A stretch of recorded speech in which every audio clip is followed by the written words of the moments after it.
మనం కొంచెం ఇది ఒకటి కంప్లీట్ చేసుకొని క్లోజ్ చేద్దాం. ఓకేనా?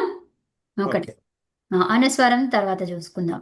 సో ఇక్కడ చూడండి, ను నుమ్మాగమం అన్నాం కదా. ఇప్పుడు ఇది చదువుతాను, వినండి. ఓకే. ఇదితో నుమ్ ధాతోహో, ఇది ఒక సూత్రం. ఏంటిది అది? ఒక సూత్రం. అయితే ఏమంటున్నారు? ఇదిత్ అంటే మీకు అర్థమైంది. ఇకారము, ఇకారం ఏమంటాం? ఇత్ అంటాం. అర్థమైందా? సో దానికి ఏమని పేరు? ఇత్ అని పేరు. అర్థమైందా? సో ఇదంతా కలిపితే ఇదిత్. క్లియర్? ఇకారానికి ఎత్తని పేరు అనడాన్ని ఏమంటాము? ఇదిత్. ఎదిత్. ఆ ఇదిత్తుకి ఏమొస్తుంది? నుమ్మాగమం వస్తుంది. ఇకారము ఇత్తైనటువంటి ధాతువులకి నుమ్మాగమము వస్తుంది. సో మీకు ఆ కాన్సెప్ట్ అర్థం కాకపోతే ఇంకా అడగండి. ఏమన్నా అర్థమవుతుందా లేదా? ఇకారం అంటే ఏంటి?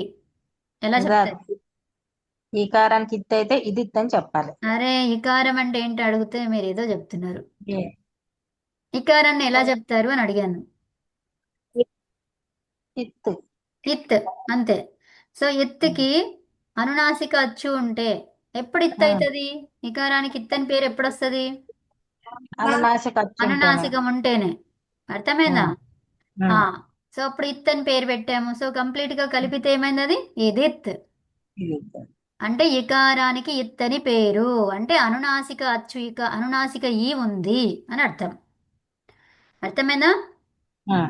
సో ఆ ఉన్నది ఏమైపోయింది? తస్య లోపః, దానికి లోపం జరిగింది. పేరు పెట్టుకున్నాం ఎందుకోసము? పిలవడాని కోసం. ఉమ్. అవునా? దానికి ఒక క్రియ చేయమని చెప్పడం కోసం. అవునా? పేరు పెట్టుకుంటే మీరు నన్ను పిలిచి ఏమంటారు? అమ్మా ఇదేంటో నాకు అర్థం కాలేదు చెప్పు అంటారు. అంటారా లేదా? అంటాం. అవునా? ఎవరికి ఉమ్. చెప్పమన్నారు ఇప్పుడు? ఆ పేరు పెట్టుకున్న వాళ్ళకి చెప్పమన్నారు. కవిత ఉమ్. అనే పేరు పెట్టుకున్న వాళ్ళకి చెప్పమన్నారు. అంటే దానివల్ల ఒక కార్యం ఉంటుంది. ఆ కార్యమే ఇక్కడ ఏంటి? లోపము. ఇప్పుడు అరటిపండు ఉంది. ఈ అరటిపండుకి ఏం తీసేసి తినాలి? తొక్క తీసేసి తినాలి. మరి ఆ తొక్క పేరే లేదు. నాకు తొక్క అంటే ఏంటో తెలియదు. అసలు నువ్వేం చెప్తున్నావు? తింటున్నాను నేను అట్లాగే. సో లేదు లేదు అలా తినొద్దు, దీనికి ఇలా చేసి తినాలి అంటారు. అంటే ఏంటి? ఏం తీయాలి? తొక్క. చెట్టు తీయాలి. మరి ఫస్ట్ ఆ తొక్క ఆ, అనే పేరే తెలీదు కదా. ఆ పేరే లేకపోతే ఏం తీయమని చెప్తాం మనము? చెప్పలేము. అవునా? సో అంటే ఉమ్. ఫస్ట్ ఏదైతే ఉంటుందో ఒక వస్తువుకి, దేనికైనా కూడా ఒక పేరు కావాలి. ఫస్ట్ ఎగ్జిస్టింగ్ థింగ్కి ప్రతిదానికి కూడా ఒక పేరు కావాలి. అర్థమైందా? సో వాయువు ఉమ్. ఉంది, అది ఎగ్జిస్టింగ్. అవును, కాదు. ఎగ్జిస్టింగ్. వాయువు ఉన్నదా? ఎలా చెప్తావు ఉన్నదని? ప్రతి చోట వ్యాపించి ఉంది. వాయువు అన్నారు కాబట్టి అంతటా వాయువు.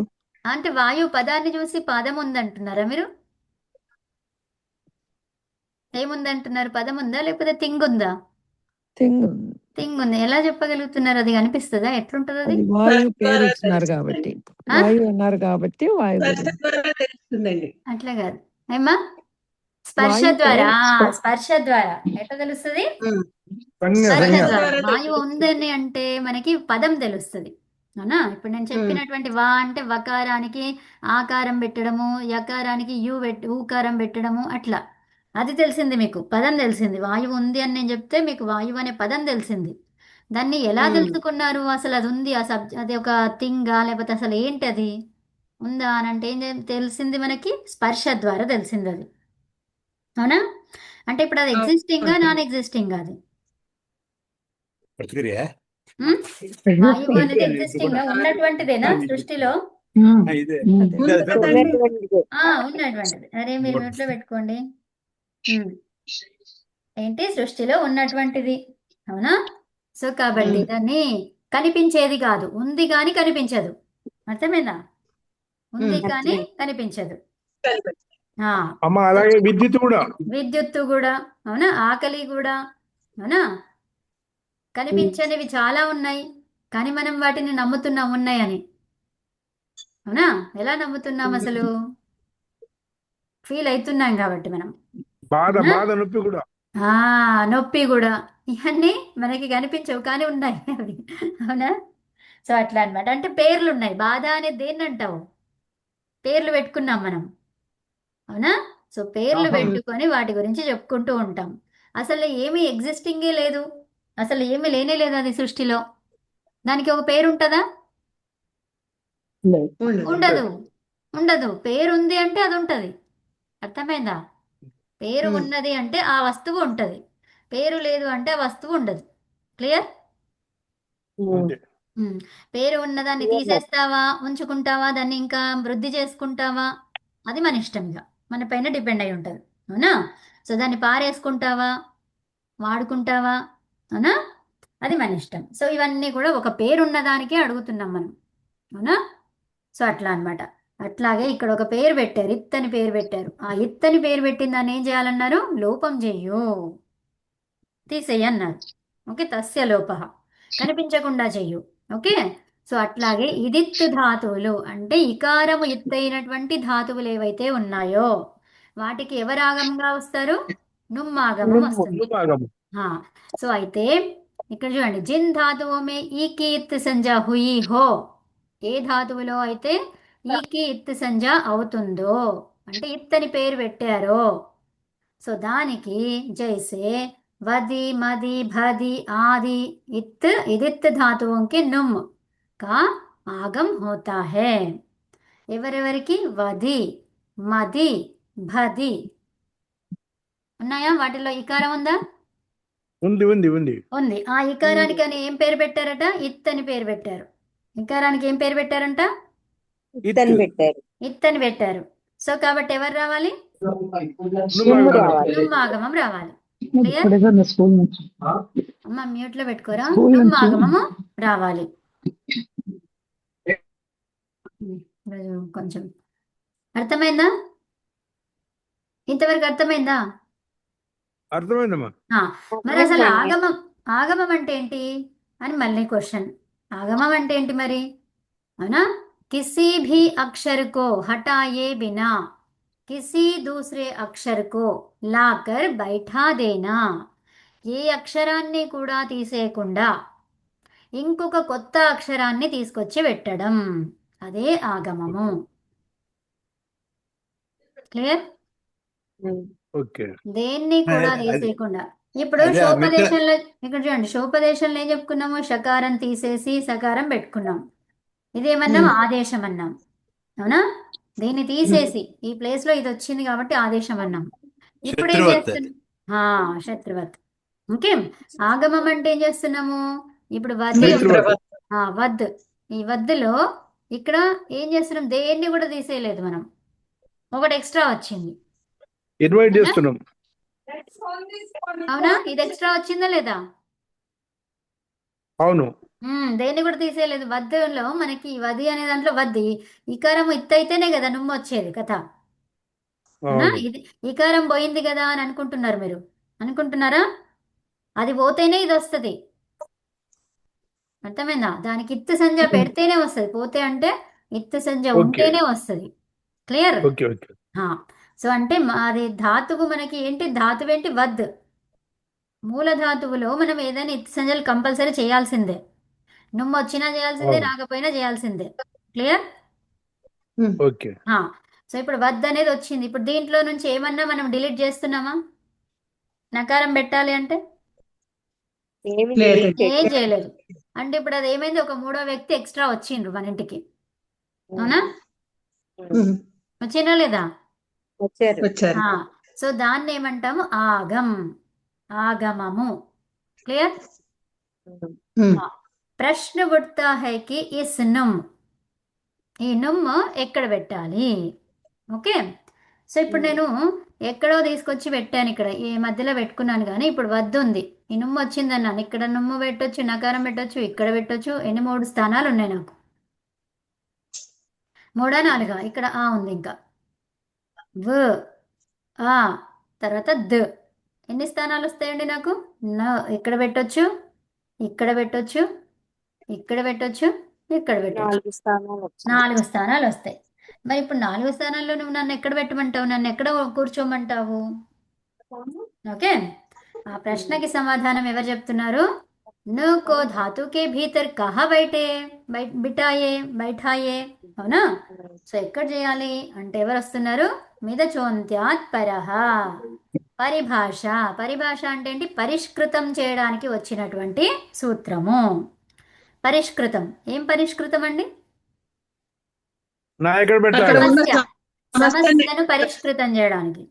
ఓకే. ఆ, ఆ సమస్య వచ్చిన సమస్య ఏదైతే పరిష్కరించడానికి పరిష్కృతం చేయడానికి పరిభాష వచ్చింది. ఎవరు వచ్చారు?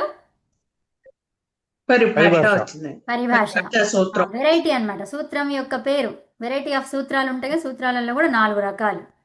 ఓకే. సో 6 రకాలు. సో 6వ రకంలో ఇది ఒక రకం. ఏంటది? పరిభాష. పరిభాష ఎందుకు వస్తుంది? పరిష్కృతం చేయడానికి వస్తుంది. ఎందుకు వస్తుంది? పరిష్కృతం. సమస్యను పరిష్కరించడానికి పరిష్కృతం చేయడానికి వస్తుంది. So myth. మిత్. మిత్ అంటున్నాం. మరి మిత్ ఏంటి అసలు? ఈ నొమ్ములో మనకి మకార మిత్ అయింది కదా, అవునా? మకార మిత్ అయింది, మిత్ అది. సో మిత్ అయితే అంత్య అచ్చు పరహ. అంత్య అచ్చు ఇంకేమన్నారు? అంత్యాత్. ఏ అంత్యాత్? అచ్చు. అంత్య అచ్చు ఏదైతే ఉందో దానికి పరముగా. క్లియర్? అంత్య అచ్చు. అంత్య అచ్చుకి ఏం చేయాలంట? అచోంత్యాత్. దాన్ని ఏమంటాము? అచ్చు అంత్యాత్. ఏదైతే అచ్చులు చివరి అచ్చు ఉన్నాయో చెప్పుకోవచ్చునా?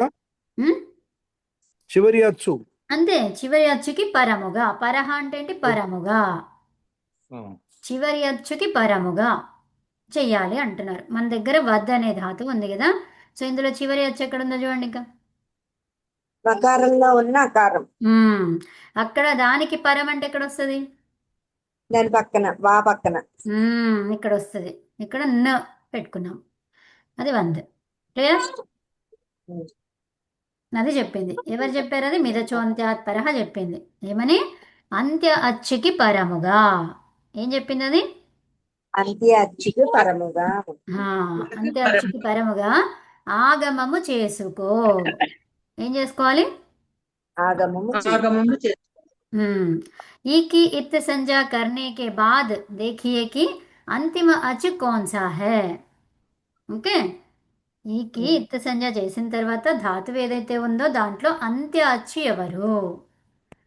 ఇక్కడ వదిలో ఈకి ఇత్ సంజ్ఞ చేసాము. మన దగ్గర ఏం మిగిలింది? వద్దు మిగిలింది. సో దీంట్లో అంత్య అచ్చు ఎవరు? ఫస్ట్ ఆఫ్ ఆల్ మనం గమనించింది ఏంటి? అంత్య అచ్చు ఎవరు ఇక్కడ? ఓకే. చివరి అచ్చు ఎవరు? ఇప్పుడు నా దగ్గర దరిద్ర అనే ధాతు ఉంది. ఇందులో అంత్య అచ్చు ఎవరండి?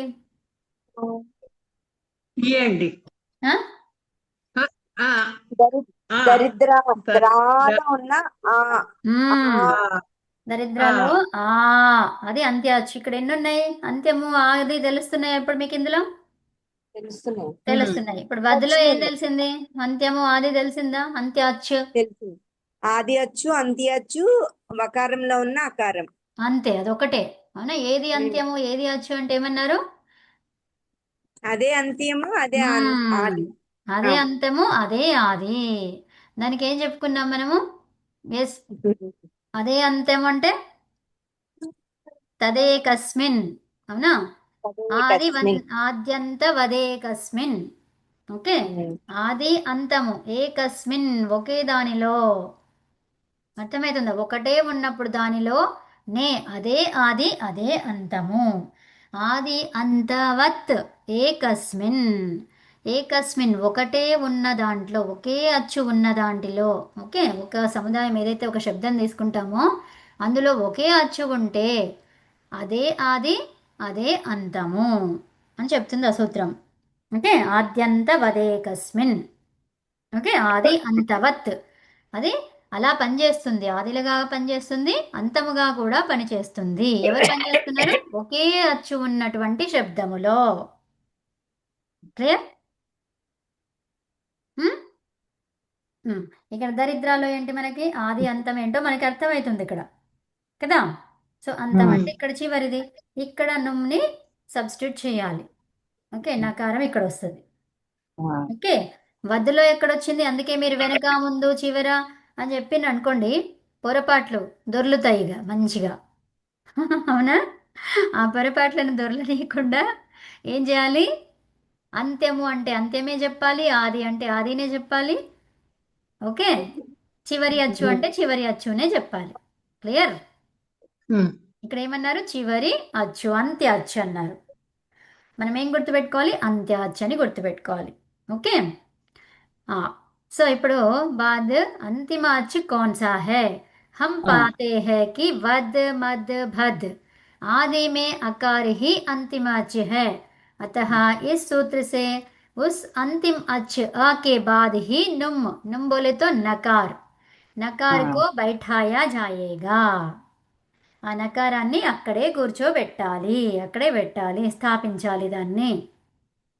तो वद से वंद हो गया, मद से क्या हो गया? मंद हो गए. अंध हो गया, भद से भंद हो मंद गया. हो गए. हाँ, ये रूप तैयार हो गए. తర్వాత ऐसा ही सारे इदित् धातुओं में कीजिए. సేమ్ థింగ్ అన్ని ఇదిత్ ధాతువులకు ఇలాగే చేయాలి. క్లియర్? Okay okay. किसी भी अक्षर को हटाए बिना आकर बैठ जाने के कारण आगम को मित्रवत कहा जाता है. ओके. సో మిత్రవదాగమః అనేది ఒక స్టేట్మెంట్ అన్నమాట. ఓకే, సో ఆగమాలు ఎలాంటివి అంటే మిత్రవత్ ఆగమః అని చెప్తాం. ఓకే, సో దీని గురించి రేపు రాసుకుందాం. ఈరోజు క్లియర్గా అర్థమైందా మీ అందరికీ? అర్థమైంది, చాలా క్లియర్ గా. సో ఇప్పుడు ఏమన్నాము? నుమ్ అనేది ఆగమంగా వస్తుంది. ఎవరికి అంటే ఇదిత్ ధాతువులకు. ఎవరు చెప్పారు? ఇదితో నుమ్ ధాతోహో అనే సూత్రం చెప్పింది. అయితే మరి ఆగమము అంటే ఏంటి అసలు? అంటే ఏదైతే దేన్నైతే తీయకుండా, ఏ అక్షరాన్ని తొలగించకుండా ఎక్స్ట్రాగా వచ్చేదే ఆగమము అని చెప్పారు. అయితే మరి ఈ ఆగమాన్ని ఎక్కడ కూర్చోబెట్టాలి అంటే ఏమన్నారు? మిదచోంత్యాత్ పరహ అనే సూత్రం చేత మిత్ అయినటువంటి ఆగమమైతే, మిత్ అయినటువంటి ఆగమమైతే ఏం చేయాలంట? అంత్య అచ్చు తరువాత ఏదైతే ధాతువు మన దగ్గర ఉందో ఆ ధాతువు గురించి మాట్లాడుతున్నారు. అందులో అంత్య అచ్చు తరువాత ఇక్కడ ఈ నుమ్ముని స్థాపించాలి. అర్థమైనా? అయితే మనకి నిమ్మని కూర్చోబెట్టాలి అంతే కదా? అంతే అండి. ఓకే, ఏమన్నారు? మంచిగా అర్థమైంది. ఎగ్జాంపుల్స్ కూడా మంచిగా ఉన్నాయి ఇక్కడ. వంద, సో బద్, భద్, వంద. మద్ ఇవన్నిటిలో మనకు అంత్య అచ్చుని ఫైండ్ అవుట్ చేసినాము. చేసిన తర్వాత మనకి వచ్చినటువంటిది వద్కి ఏమైపోయింది? వద్ సే వంద్ బన్ వంద్. గయా, మద్ సే మంద్. మంద్, భద్ సే బంద్. భంద్, భంద్. కథం. అర్థమైంది అందరికి? ఇది తర్వాత చాలా అర్థమైంది. ఇప్పుడు మనకి ఈ నుమ్ ఆగమం, మిత్ ఆగమం అనేది ఎలాంటిది? మిత్రవత్. మిత్, మిత్లోనే మనకి ఉంది. అక్కడ ఏముందండి? మిత్, మిత్ర. ఓకే, మిత్, మిత్ర. అది అలా అలైన్ చేసుకోండి. మిత్ అంటే ఏంటి? మిత్ర. త్రాలో తాగుడు ఉంది, మళ్ళీ రేప పెట్టేసుకుంటే అయిపోయింది. మిత్రవత్. మిత్ అనేది ఏంటిది? మిత్రవత్ ఆగమము. ఓకే, ఈ ఆగమాలన్నీ కూడా ఎలా వస్తాయండి? మిత్రవత్. క్లియర్? ఆగమాలు 3 రకాల ఆగమాలు ఉంటాయి. అందులో మనం చెప్పుకున్నది ఒక్క ఆగమము మిత్. ఓకే అండి, శాంతి పాఠం. ఓం సర్వే భవంతు సుఖినః, సర్వే సంతు నిరామయాః, సర్వే భద్రాణి పశ్యంతు, మా కచ్చిత్ దుఃఖభాగ్ భవేత్. ఓం శాంతి శాంతి శాంతి. హరిభ్యో నమః. నమస్తే అండి అందరికీ. అందరికీ నమస్కారం. ధన్యవాదాలు. సో మనం నమస్కారం. రేపే ధన్యవాదాలు. ధన్యవాదాలండి. రేపేం చేస్తాం మనం అంటే ఇందులో ఉన్నటువంటి ఎగ్జాంపుల్స్ మొత్తం అన్ని తీసుకొచ్చి మీకు చూపిస్తాను. ఓకే, సో వాటిల్లో మీరు కనిపెట్టాలి ఎలా అయ్యింది అనేది. ఓకే, ఇప్పుడు ఎన్ని మనం 3 నేర్చుకున్నాం. 3 2 2 అవునా? 3 అండి.